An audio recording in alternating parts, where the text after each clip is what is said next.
C'est au son, certes peu commun dans nos contrées, mais qui a résonné sur les plages normandes lors du D-Day d'une cornemuse, que résonnait ce samedi dans le cimetière de Porcieux, le 80e anniversaire de l'exécution de 7 résistants de la commune. À la suite d'un parachutage d'armes, en 1944 donc, Adama Aubois, qui conduira à leur arrestation, ils seront fusillés par les nazis à la prison de la Vierge à Épinal, pour, comme c'est inscrit sur le monument, mourir plutôt que trahir. Je suis venue pour soutenir, aller voir mon arrière-grand-père mort à présent.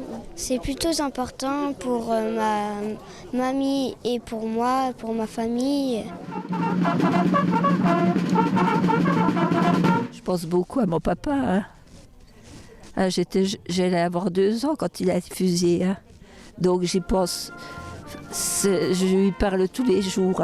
Et heureusement que j'ai eu mes grands-parents maternels qui me sont beaucoup occupés de moi. Si Londres, les Français parlent au français. L'année dernière, j'avais donc rencontré la fille de Charles Jacquard, donc la dernière fille de fusillé.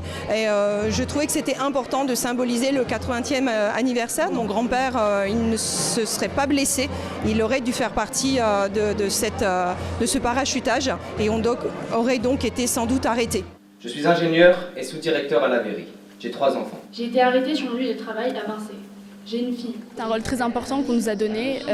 Ça nous met une grande pression sur les épaules de pouvoir lire tout ça avec solennité devant tous ces gens.